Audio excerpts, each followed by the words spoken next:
बिस्मिल्लाहिर्रहमानिर्रहीम। Welcome to Aspire online classes. Dear aspirants, मैं उम्मीद करता हूँ आप लोग खैर आफियत से होंगे और अपनी अपनी स्टडीज़ को एंजॉय कर रहे होंगे। लास्ट लेक्चर्स के अंदर हम लोगों ने स्टडी किया था जनाब बसेस, और बसेस के अंदर उसकी डिफरेंट डायग्राम्स आपकी बुक के अंदर भी हैं। मैंने कुछ डायग्राम खुद से भी उसमें इंसर्ट की ताकि आप लोग आसानी से उन सारी चीज़ों को देख सकें। स्टिल कोई कन्फ्यूजन है तो आप मेरे साथ डिस्कस कर सकते हैं, क्योंकि ये chapter is little bit tricky, तो हमें इसको थोड़ा गौर से देखना है, ठीक है। और मैं कोशिश करता हूँ कि इसको इंटरेस्टिंग करके पढ़ाऊँ, आप लोग ये ना हो कि वो, क्योंकि ये इतना बोरिंग चैप्टर है आर्किटेक्चर और कंप्यूटर के बच्चे जनाब क्लास के अंदर सोने की कोशिश कर रहे होते हैं, तो आपको जगाए रखने के लिए मैं इसको थोड़ा इंटरेस्टिंग करके आपको पढ़ा रहा हूँ।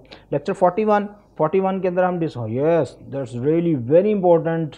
आप कहेंगे सर आप भी बार बार इंपॉर्टेंट का वर्ड यूज़ करते हैं, बिकॉज बच्चों ये है ही इंपॉर्टेंट, ठीक है। इन यूनिट्स के बगैर, इन कंपोनेंट्स की स्टोरियों के बगैर कहानी कोई नहीं है कंप्यूटर के अंदर। अगर आपने वाकई कंप्यूटर समझना है और कंप्यूटर हार्डवेयर सॉफ्टवेयर में आपने कोई डिग्री किसी यूनिवर्सिटी से करनी है और आपने इसको जनाब अपनी लाइफ में चलाना है, तो आपको ये चीज़ें सीखनी पड़ेंगी, इसको आपने सीखना है, ठीक है। आईओ यूनिट्स, अच्छा जी आईओ यूनिट होता क्या है जी, मैं आपको सबसे पहले डायग्राम पे लेके चलता हूँ। चलें मौका दें मुझे ज़रा डायग्राम। ये आ गया जी मेरे पास मदरबोर्ड। ये मदरबोर्ड की एक डायग्राम है जनाब बच्चों। ये आपके पास लगा हुआ है सीपीयू, ओके। यहाँ पे ये लगी हुई है रैम, रैंडम एक्सेस मेमोरी, ये पावर सप्लाई वगैरह के लिए। मैंने ऑलरेडी इसका पूरा एक डेमो आपको दे दिया था। ये रोम लगी होती है, रीड ओनली मेमोरी, ठीक है। आप लोग अब रैम और रोम पढ़ चुके हो, अब आपको पता होगा कि इनकी वर्किंग क्या है। और ये रोम की रोम ही लगी हुई है, ई पी रोम या ई ई पी रोम नहीं लगी हुई, वो और है, वो आपको मैंने बता दी थी। और ये आप लोगों के पास लगा हुआ है जी I O unit, this is called I O unit.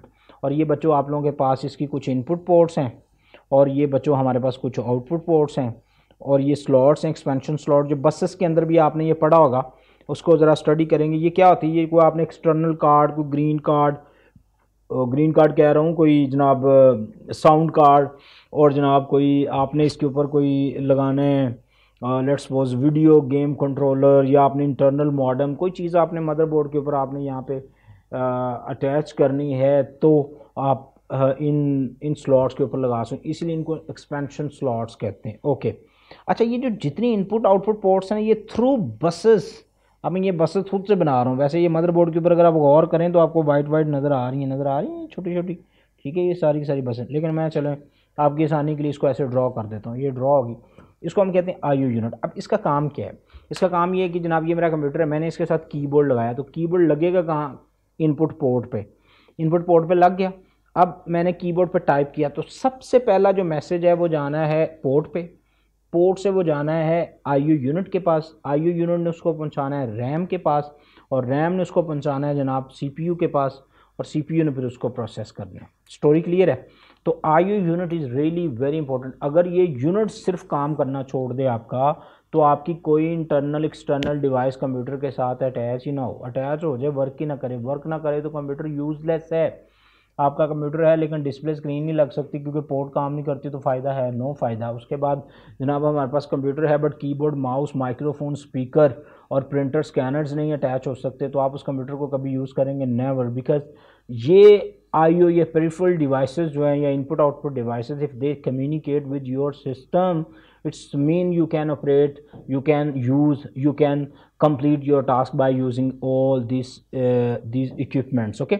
so IO unit अब आपको समझ आ गया। अब हम चलते हैं जी IO यूनिट की स्टोरी के ऊपर। बुक क्या कहती है जी इसके बारे में? कहते हैं IO units is in very important component. बच्चों देख लो, लाइन आ गई वेरी इंपॉर्टेंट कंपोनेंट्स की, ठीक है, ये आनी थी, मुझे पता था। अच्छा, नाउ डेज मतलब आजकल, लें जी इसकी इंग्लिश भी आपको साथ साथ। Nowadays we have many input and output devices like keyboard। आजकल हमारे पास जनाब बीमार है इनपुट और आउटपुट डिवाइसेस की। आपने उनमें से कितनी की यूज़ होंगी? 20-25, ऑलमोस्ट 128 इनपुट आउटपुट डिवाइसेस हैं जो कंप्यूटर के साथ अटैच होती हैं, ओके। मैं like disk, mouse, keyboard and disk, all these devices are very different from to another in their organization. ये सारी अपनी बनावट, अपने काम, अपने टास्क, अपनी स्पेसिफिकेशन, अपनी वर्किंग की वजह से एक दूसरे से मुख्तलिफ हैं। कीबोर्ड का कोई और काम है, उसकी शेप कोई और है। माउस का कोई और काम है, उसकी शेप कुछ और है। हार्ड डिस्क का कोई और काम है, उसकी शेप कुछ और है, ओके। ये तो आपको पता है जी। Also these devices can handle different data transfer rates. मतलब जो कीबोर्ड से डेटा जाना है वो स्लो है, माउस से जो जाना है वो उससे भी कम है, लेकिन हार्ड डिस्क से जो डेटा आना है वो बल्क शेप में है, वो एमबीज में आना है, बात समझ रहे हो। तो जो डेटा रेट है, डेटा सेंडिंग रिसीविंग, आपको अब ये word familiar, you must be familiar and memorize all these words, because आप कंप्यूटर साइंस काफ़ी दिन हो गए हैं आपको, कोई मेरे ख्याल में 41 लेक्चर चल रहा है, तो 41 डेज तो आपको मुझसे पढ़ते हुए हो गए। तो ये आप लोगों ने याद करें, जब हम गाइडेड और अनगाइडेड मीडिया पढ़ रहे थे उसके अंदर बैंडविड्थ, बेस बैंड, ब्रॉडबैंड पढ़ाए थे, तो डेटा रेट, और फिर मैं जब एक दिन आप लोगों को मॉडेम पढ़ा रहा था चैप्टर 3 के एंड पे, याद करें ज़रा, चैप्टर 3 के एंड पे था, चैप्टर 3 के एंड पे था मॉडेम्स, टाइप्स ऑफ मॉडेम्स, तो डेटा रेट एंड स्पीड। तो बेटा ये जो वर्डिंग है, this wording is really very important. आप जो एक वर्ड आपको आ जाता है ना, आप सुन लेते हैं कि आज सर ने या बुक में ये नया वर्ड मेरे सामने, उसको फ़ौरन लिखें, उसके मीनिंग लिखें, ताकि नेक्स्ट जब वो कभी आए तो आप उससे कंफ्यूज ना हो कि ये वंस अगेन अब मुझे ना बताना पड़े। डेटा रेट मतलब कहता है जी keyboard, mouse, hard disk, printer, scanner, ये सारे अपने अपने मुख्तलिफ MBs KBs डेटा जो होते हैं वो सेंड रिसीव करते हैं। Okay, and data and also in different formats, data की शेप डिफरेंट, जैसे जो माइक के अंदर डेटा जाता है वो ऑडियो है, लेकिन जो प्रिंटर के ऊपर डेटा आता है वो टेक्सचुअल प्रिंटिंग है, जो आप स्कैनर से डेटा भेजते हैं वो जनाब इमेज है, ठीक है, और पिक्चर है, और उसके बाद अगर आप जो डिजिटल कैमरा से भेजते हैं वो वीडियो है। तो डेटा के फॉर्मेट्स भी तो डिफरेंट हैं, because of these differences is impractical to connect all these devices directly to the system, ठीक है। तो इम्प्रैक्टिकल मतलब का मतलब ये कि हमारे जो डिफरेंट किस्म की जो डिवाइसेस कंप्यूटर के साथ लगी हुई हैं वो प्रैक्टिकल के अंदर, वर्किंग इन्वायरमेंट के अंदर वो भी डिफरेंट किस्म की होती हैं, और वो डिफरेंट नेचर्स का डेटा जो होता है उसको यूज़ कर रहे होते हैं। ओके, उसके बाद हम चलते हैं जी IO यूनिट के ऊपर। बस it is that address bus, control bus, these will lot of CPU will time fill the system bus capacity to avoid the different special devices, hardware components, IO units. Only the IO units connect to the bus and processor, all these are connected to the shown figure below। अच्छा, कोई समझ नहीं आई हमें अभी तक इन lines की, वापस चलते हैं, मैं आपको समझाता हूँ ये काम कैसे करती हैं। अच्छा, मैं कोशिश ये करता हूँ कि आपके लिए यहाँ पे एक जो है ना वो ड्रॉ करता हूँ एक डायग्राम, ठीक है। वो डायग्राम क्या होगी, थोड़ी बड़ी डायग्राम करते हैं, हमने कई बार ड्रॉ कर लिया। ये आपके पास आ गया जी DVD, ये आप लोगों के पास आ गया जी हार्ड डिस्क ड्राइव बच्चों, ये आपके पास आ गया जी CPU, ये आप लोगों के पास आ गई जी रैम, और ये आपके पास आ गया जी IO यूनिट। आज का हमारा टॉपिक ये है। अच्छा, वो कहता है जी अब अगर वो पैराग्राफ आप अब देखें, अब आप उसको ज़रा ध्यान से पढ़ें तो आपको समझ आ जाएगी। वो क्या कहते हैं जी, ये देखें, ये पैराग्राफ है, तो कहता है जी all these buses directly to the system bus. कहता है ये सारी जो कंपोनेंट्स हैं जिनकी अभी हम बात कर रहे थे, कीबोर्ड, माउस, ये सारे बसेस के थ्रू कनेक्टेड होते हैं। ये हमने लास्ट लेक्चर के अंदर पढ़ा था, याद करें। It is not sensible to require the CPU control these devices directly. कहता है CPU क्योंकि मेन पार्ट है कंप्यूटर का, अगर वो सारी डिवाइसेस और सारे यूनिट्स के साथ खुद से उसकी डीलिंग करना शुरू कर देगा, तो कहता है ये कोई अक्लमंदी की बात नहीं है। ये समझ आई? अच्छा, क्यों नहीं है बताता हूँ। As they will take a lot of CPU time and will fill the system bus capacity. वो कहता है क्योंकि अगर ये CPU सबके साथ खुद से कम्युनिकेशन करना शुरू कर देगा तो जो CPU की टाइम है वो वेस्ट होगा, और आपके कंप्यूटर की ओवरऑल परफॉर्मेंस जो होती है वो भी स्लो हो जाएगी। अब समझ आया ये पैराग्राफ? अगली line, to avoid these difficulties, इन मुश्किलात से बचने के लिए। किन मुश्किलात से? कि CPU जो है वो हर एक के साथ डायरेक्ट ना हो, तो CPU ने ना एक और यूनिट कंप्यूटर के अंदर लगवाया होता है जनाब, उसको IO यूनिट कहते हैं। अच्छा, the special hardware components called IO unit is used. Only the IO unit is connected to the bus and the processor and all other devices are connected as। ठीक है, ये देखें, ये CPU है, ये RAM है, ये IO unit है, ये बसेस हैं, डेटा बस, एड्रेस बस। तो कोई भी जब भी आप लोगों ने कोई कंपोनेंट लगाना है, आप लगाएंगे पोर्ट्स पे, पोर्ट्स लिंक्ड होती हैं इसके साथ।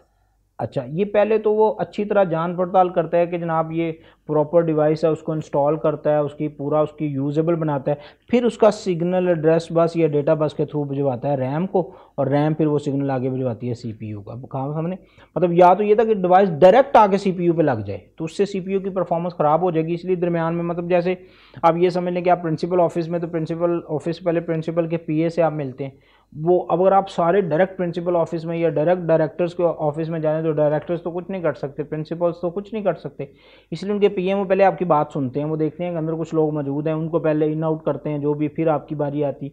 Basically that symmetrical that arrangements is controlled by the IO unit. IO unit is same like that पीए।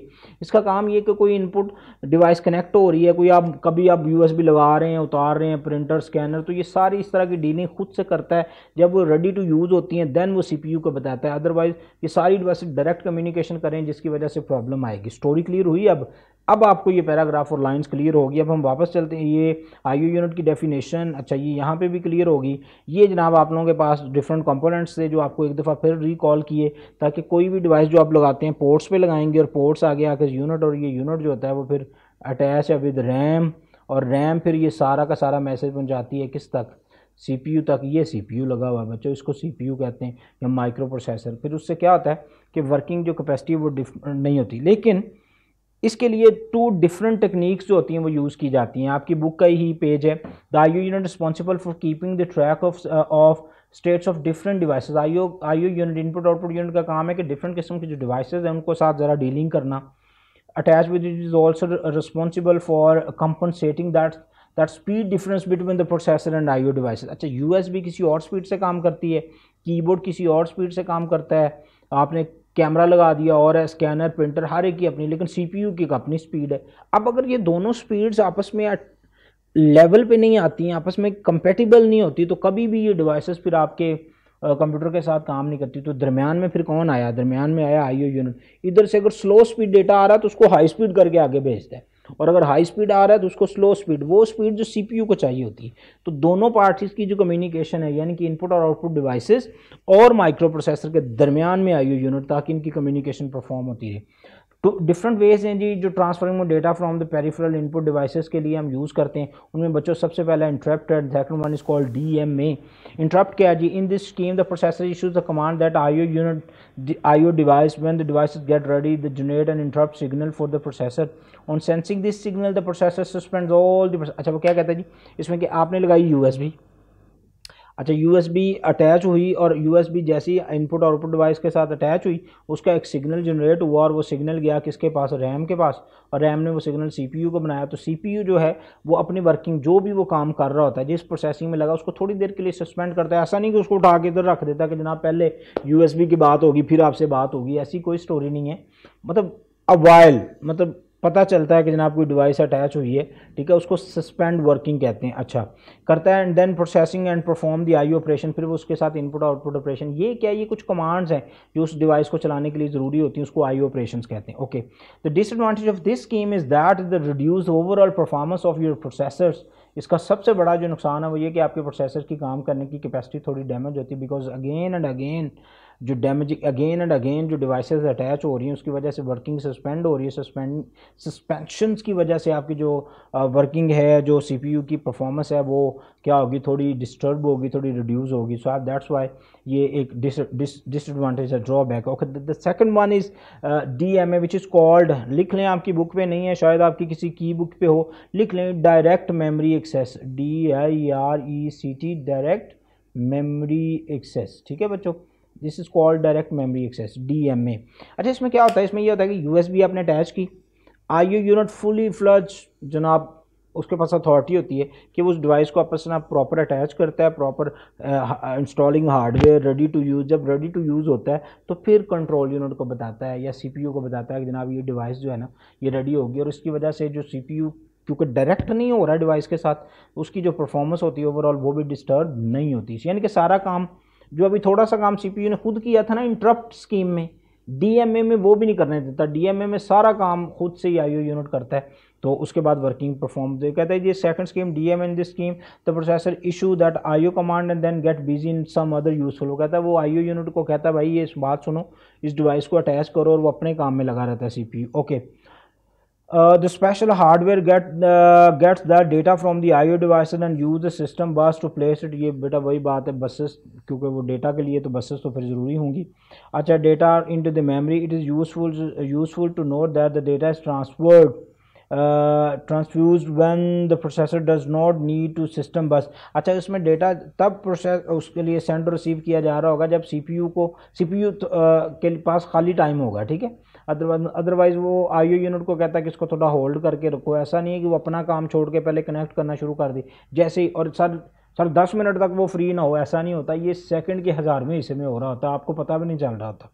अच्छा, आईओ उसके बाद, so the processor does not have to wait for the IO operation to complete, ठीक है। Already कर चुका IO unit, तो CPU को किसी किस्म के ऑपरेशन को कंप्लीट होने के लिए वेट करने की ज़रूरत नहीं है। The disadvantage of this scheme is that it is more complex and extensive, ठीक है। ये क्या है जी, ये थोड़ी कम्प्लेक्स है, पेचीदा है, थोड़ा टेक्निकल है, थोड़ी हार्डवेयर कॉस्ट ज़्यादा पड़ेगी। And more hardware is needed, ज़्यादा हार्डवेयर नीडेड होते हैं इसके लिए, ज़्यादा हार्डवेयर आप लोगों को चाहिए। वही डायग्राम है, ये आईओ यूनिट है, IO unit is connected, this is CPU के साथ कनेक्टेड। और ये दो आपकी स्कीम्स हैं बच्चों, एक आप लोगों ने पढ़ी इंटरप्ट्स और दूसरी आप लोगों ने पढ़ी DMA which is called direct memory access, okay. तो ये आप लोगों का आईओ यूनिट्स का टॉपिक क्लियर हुआ। ये वो यूनिट है जो हार्डवेयर इनपुट और आउटपुट डिवाइसेस के कम्युनिकेशन के लिए। स्टिल कोई कन्फ्यूजन है आप मेरे साथ डिस्कस कर सकते हैं। अपना बहुत सारा ख्याल रखिए। अल्लाह हाफिज़।